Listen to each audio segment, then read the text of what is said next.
James P. Spradley. Ia adalah seorang profesor antropologi di Macalester College dari tahun 1969. Spradley lahir pada tahun 1933 dan wafat pada tahun 1982 akibat penyakit leukemia yang dideritanya.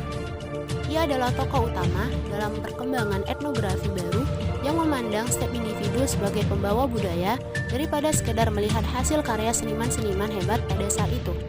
Spradley menggambarkan etnografi sebagai penelitian yang berbeda dari jenis penelitian sosial deduktif, di mana 5 langkah penelitian etnografi seperti memilih masalah, mengumpulkan data, menganalisis data, merumuskan hipotesis, dan menulis semuanya terjadi secara bersamaan.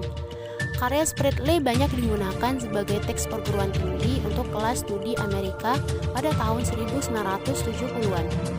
Adapun salah satu karyanya ialah buku Metode Etnografi.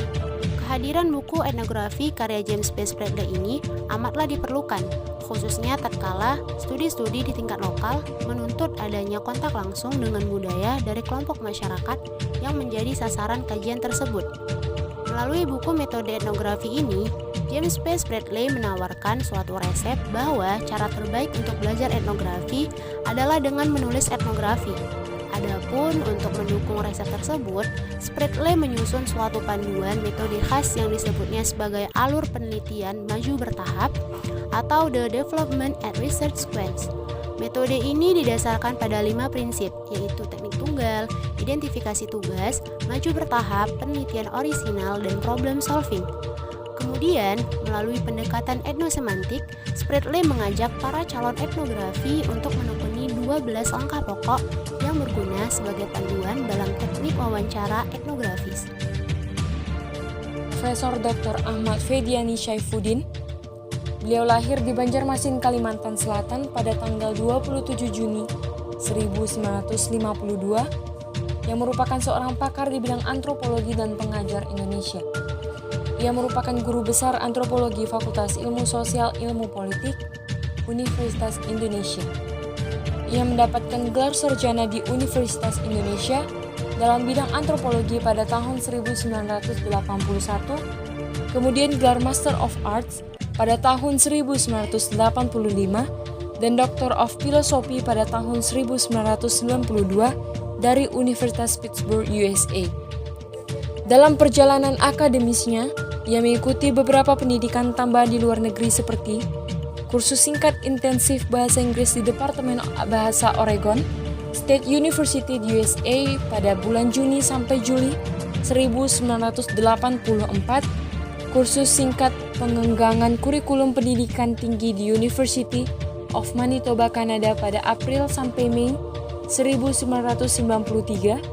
Kemudian yang terakhir ia mengikuti kursus singkat tentang kajian pustaka dan diskusi konsultatif antropologi nutrisi di Departemen Antropologi University of Manitoba pada Mei sampai Juni 1993. Bidang khusus yang ia tekuni selama ini adalah kemiskinan di perkotaan, agama dan kebudayaan.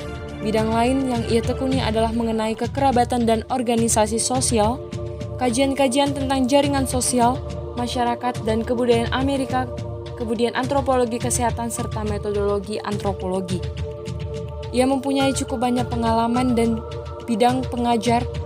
Beberapa diantaranya adalah menjadi asisten pengajar pada jurusan antropologi Fakultas Sastra Universitas Indonesia pada tahun 1979 sampai 1983. Asisten pengajar pada program Pasca Sarjana Kajian Wilayah Amerika Universitas Indonesia pada tahun 1982 sampai 1984, kemudian pada tahun 1984 sampai sekarang ia mengajar sebagai dosen di jurusan antropologi, Fakultas Ilmu Sosial Politik Universitas Indonesia. Adapun beberapa karya dari Profesor Ahmad Fediani Syaifuddin, diantaranya yaitu Konflik dan Integrasi Perbedaan Faham dalam Agama Islam pada tahun 1986, Environnationalisme, Suatu Wujud Pendidikan Konstruktivisme pada tahun 2015, Refleksi Karakter Bangsa pada tahun 2008, Seksualitas remaja pada tahun 1999. NTT, Nusa Tenggara Timur, gerbang negeri di Tenggara Nusantara pada tahun 2017. Papua Barat memasuki dekade kedua pembangunan pada tahun 2015. Catatan reflektif antropologi, sosial budaya, bacaan pendukung alternatif bagi pengantar antropologi pada tahun 2011 dan masih banyak lagi. Catherine Bell. Catherine Bell lahir di New York City, Amerika Serikat pada 23 Mei 1953 dan meninggal pada 23 Mei 2008. Catherine Bell adalah seorang sarjana studi agama Amerika yang mengkhususkan diri dalam studi agama dan ritual Cina. Dari tahun 1985 sampai kematiannya, dia bekerja di Departemen Studi Agama Universitas Santa Cina, di mana dia menjadi ketuanya dari tahun 2000 hingga 2005. Dia belajar di Montefiore College dan University of Divinity School sebelum sempat mengajar di Jepang di Sensei Joshi Gakuin dan International di Japan.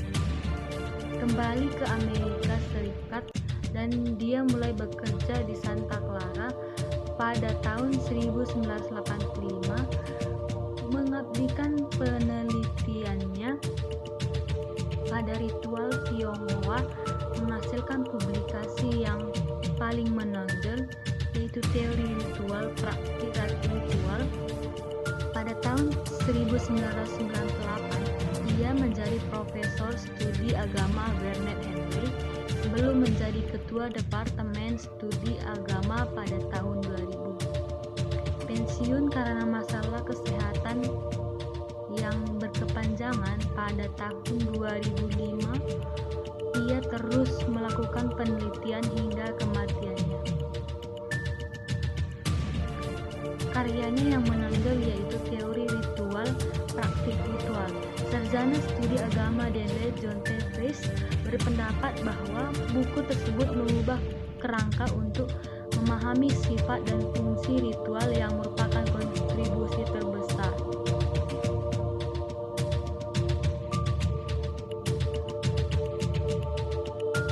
Boas sangat meminati bidang geografi. Ia pernah menempuh studi di Universitas Kiel. Untuk disertasinya, Franz Boas berencana untuk melakukan penelitiannya tentang hukum Gauss.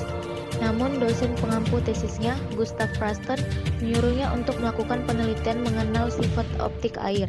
Akhirnya, Boas melakukan penelitian tersebut. Boas menerima gelar doktor dalam fisika dari Universitas Kiel pada 1881. Pada tahun 1883, ia menuju Pulau Baffin dan melakukan penelitian geografis tentang dampak lingkungan fisik pada migrasi suku Inuit asli. Pendekatan yang ia lakukan bukan hanya pendekatan antropologi saja, ia juga menggunakan pendekatan geografis. Profesor Dr. Irwan Abdullah. Profesor Dr. Irwan Abdullah adalah guru besar antropologi Fakultas Ilmu Budaya Universitas Gadjah Mada. Lahir di Aceh Utara pada 8 September 1963. Karirnya dimulai di Pusat Studi Kependudukan dan Kebijakan Universitas Gadjah Mada sejak tahun 1987. Kemudian menjabat Direktur Eksekutif pada Center for Religious and Cross-Cultural Studies atau CRCS Universitas Gadjah Mada pada tahun 2003 hingga 2005. Pada tahun 2005 hingga 2009, ia menjabat sebagai Direktur Sekolah Pasca Sarjana Universitas Gadjah Mada. Selain aktif mengajar, membimbing, dan seminar di beberapa perguruan tinggi, dia juga menjadi konsultan pendidikan, reviewer penelitian, dan trainer pelatihan kepemimpinan dan metodologi. Segera setelah menamatkan sarjana dari jurusan Antropologi Universitas Gadjah Mada 1987, ia mendapatkan kesempatan melanjutkan studi ke Belanda dan memperoleh gelar doktor atau PhD dalam bidang antropologi dari Universiteit van Amsterdam 1994. Dan pada tahun 2005, diangkat sebagai guru besar antropologi di Universitas Gadjah Mada. Salah satu di antara beberapa riset yang telah dilakukan adalah Society, Interreligious Studies, Sociocultural Anthropology, dan masih banyak riset-riset yang lain yang telah dilakukan dan dihasilkan oleh beliau, baik pada tingkat lokal, nasional, maupun internasional. Beberapa buku penting yang ia hasilkan antara lain Bahasa Nusantara, Posisi dan Penggunaannya Menjelang Abad ke-21 pada tahun 1999, Sangkan Paran Gender pada tahun 1997, 2003, dan 2006. Selanjutnya ada Sex, Gender, dan Social Reproduction of Power pada tahun 2001, Indonesia in Search of Transition pada tahun 2002, Konstruksi dan Reproduksi Kebudayaan pada tahun 2006, dan Dinamika Masyarakat dan Kebudayaan Kontemporer pada tahun 2009. Tapi Omas Ihromi. Omas adalah sosok wanita antropolog Indonesia asal Pematang Siantar yang lahir pada tanggal 2 April 1930. Dengan nama lengkap Tapi Omas, anak ke-6 dari 8 bersaudara ini merupakan keturunan pasangan Simon Simatupang dan Mina Sibuwea. Keluarga Omas adalah sosok keluarga yang sederhana. Akan tetapi, apapun kondisi perekonomiannya, keluarga Omas tetap menomorsatukan pendidikan. Ayah Omas hanya seorang pegawai kantor, pos, yang tentunya berpenghasilan kecil. Walaupun begitu, Omas dan saudara-saudaranya yang belajar di Jawa selalu mendapatkan biaya pendidikan dari ayahnya. Walaupun berasal dari latar belakang keluarga yang sederhana, Omas tetap bisa menuntut ilmu. Kesempatan mulai terbuka lebar ketika ia melanjutkan pendidikannya di Fakultas Hukum Universitas Indonesia dan lulus pada tahun 1958. Pada saat itu, sebelumnya Omas juga berkesempatan mengajar di taman kanak-kanak, sekolah dasar, serta sekolah menengah pertama. Setelah kelulusan Omas dari Universitas Indonesia, Omas juga mendapat kesempatan untuk belajar di Universitas Cornell dengan gelar Master of Arts.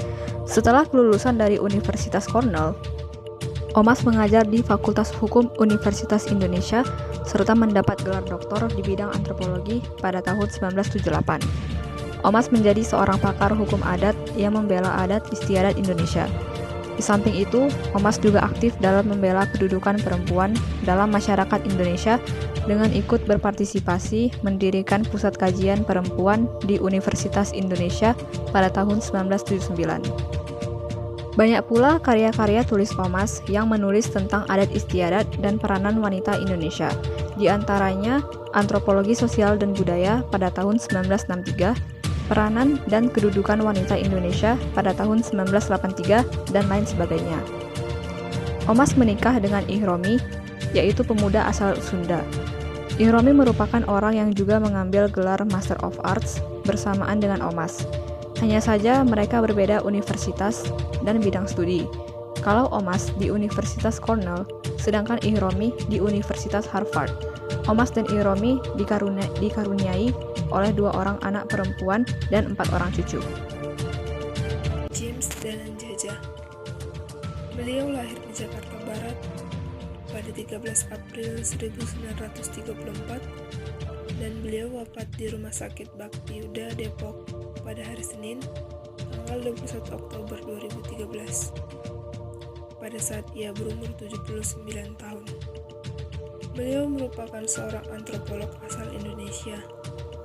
Ia adalah salah seorang pakar folklor bagian kebudayaan seperti cerita rakyat, legenda, seni rupa Indonesia.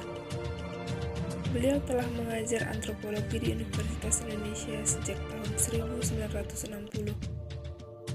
Beliau merupakan guru besar dalam ilmu antropologi. Ia menyelesaikan pendidikannya di jurusan antropologi Fakultas Sastra Universitas Indonesia pada tahun 1963. Ia memperdalam ilmu tentang folklor di Universitas California, Berkeley, Amerika Serikat pada tahun 1969 dengan beasiswa Fulbright. Dia memperoleh gelar doktor di psikologi dari Universitas Indonesia pada tahun 1977.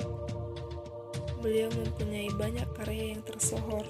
Salah satunya yaitu Folklore Indonesia pada tahun 1984 dan mendapat penghargaan dari Yayasan Buku Utama pada tahun 1987. Dalam karyanya itu, ia menjelaskan tentang kesejajaran beberapa dongeng Indonesia dengan kisah dongeng dari luar negeri yang merupakan hasil dari sebuah proses sejarah. Kenapa dongeng bawang putih dan bawang merah bisa mirip dengan dongeng Cinderella dari Eropa? Di Indonesia, mungkin hanya James dan Jajalah yang mampu memberikan jawaban yang komprehensif atas pertanyaan semacam itu. Ilmu folklore adalah ilmu yang mempelajari berbagai warisan tradisi lisan lain, sejak teka-teki, legenda, mite, dan busana berarsitektur tradisional. Folklore itu sangat penting dipelajari. Tradisi lisan merupakan cerminan identitas masyarakat atau golongan di mana ia hidup. Sejak awal menjadi seorang antropolog, James sudah giat melakukan penelitian kepustakaan dan mengumpulkan cerita rakyat langsung dari berbagai daerah di Indonesia dan negara-negara lain. Saat melanjutkan studi di University of California, Berkeley pada tahun 1972, dia melakukan riset kepustakaan di sana untuk menyusun tesis master yang kemudian juga terbit sebagai buku yang berjudul An Annotated Bibliography of Japanese Folklore.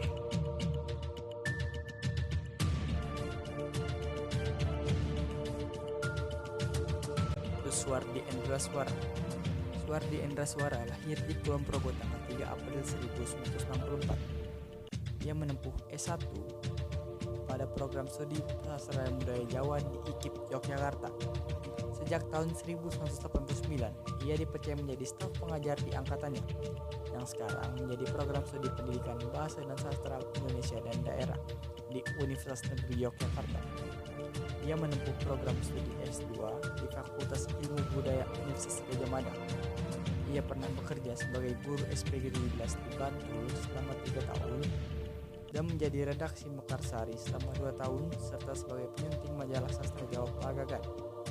Kini ia menjabat sebagai Sekretaris Hizki Komda Daerah Istimewa Yogyakarta, Ketua Satu Sanggar Sastra Jawa Yogyakarta, Pengurus Pusat Budaya Universitas Negeri Yogyakarta, dan anggota Asosiasi Tradisi Lisan Nusantara.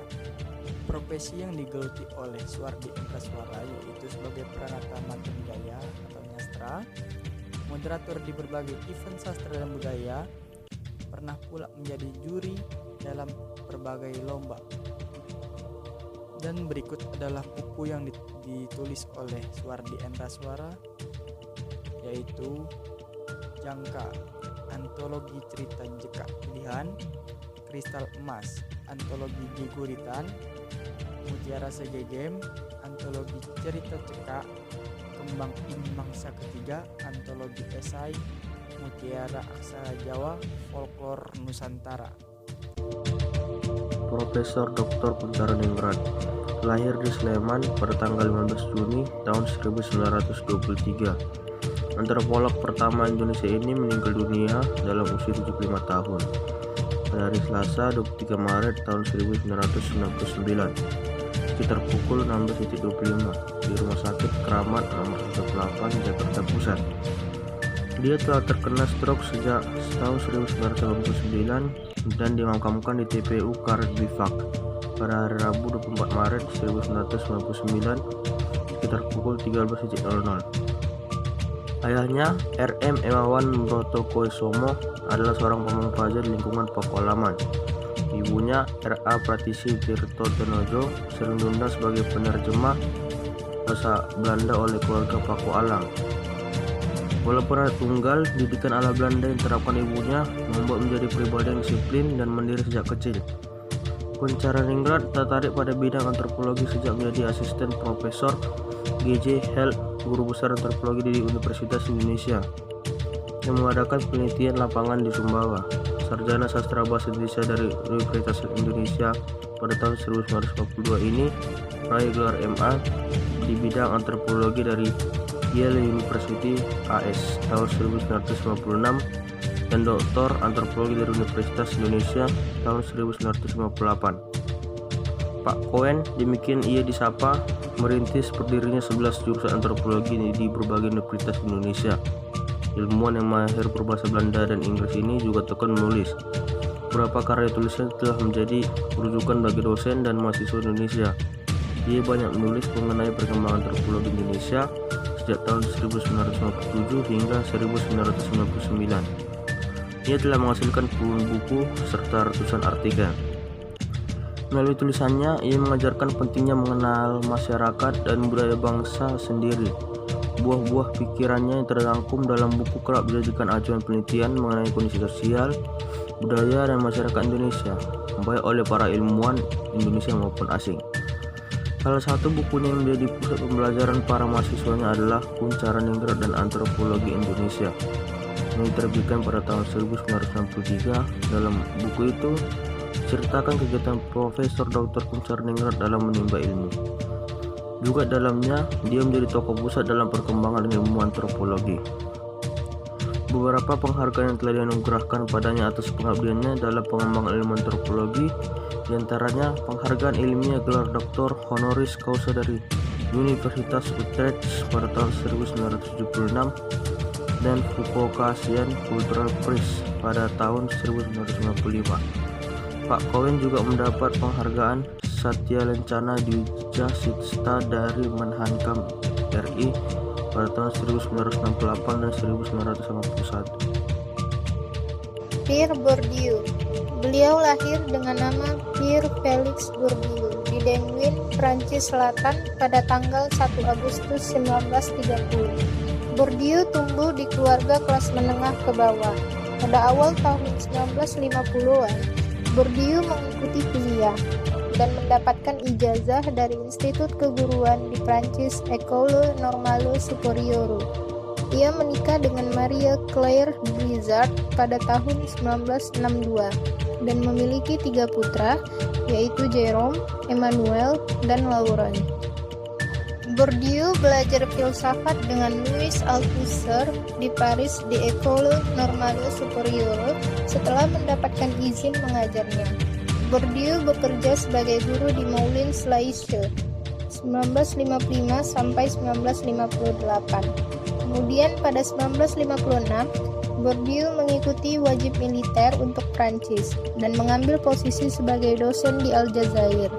Selama Perang Aljazair pada tahun 1958 sampai 1962, Bourdieu melakukan penelitian etnografi. Bourdieu dalam bentrokan itu melalui penelitian yang kredibel masyarakat dari Berber meletakkannya dasar bagi reputasi antropologinya. Hasilnya adalah buku pertamanya, yaitu Sosiologi de Algérie atau de Aljazair, yang langsung sukses di Prancis dan diterbitkan di Amerika tahun 1962. Setelah 2 tahun mengikuti wajib militer, Bourdieu kembali ke Prancis dan mengikuti kuliah Lévi-Strauss di Collège de France, lalu bekerja sebagai asisten sosiolog Raymond Aron. Bourdieu pindah ke Universitas Lille selama 3 tahun dan kemudian memperoleh posisi kuat sebagai direktur studi di École Pratique des Hautes pada 1962. Pada tahun-tahun berikutnya, Bourdieu menjadi tokoh utama lingkaran intelektual di Paris, Prancis, dan akhirnya di dunia. Karyanya mempengaruhi sejumlah bidang berbeda, termasuk pendidikan, antropologi, dan sosiologi. Salah satu karya beliau ialah La Distinction 1979. Dalam karya distingsi ini, Bourdieu ingin menunjukkan bahwa kebudayaan dapat menjadi objek sah studi ilmiah. Ia mencoba mengintegrasikan kembali kebudayaan dalam pengertian budaya tinggi, misalnya lebih suka musik klasik dengan pemahaman antropologis atas kebudayaan, yang melihat pada segala bentuknya, tinggi maupun rendah. Lebih spesifik lagi, Bourdieu menghubungkan selera akan makanan yang dimasak khusus dan berselera tinggi dengan makanan yang hanya terbuat dari bahan-bahan pokok. Pierre Félix Bourdieu akhirnya wafat pada tanggal 23 Januari 2002 di Paris karena kanker paru-paru.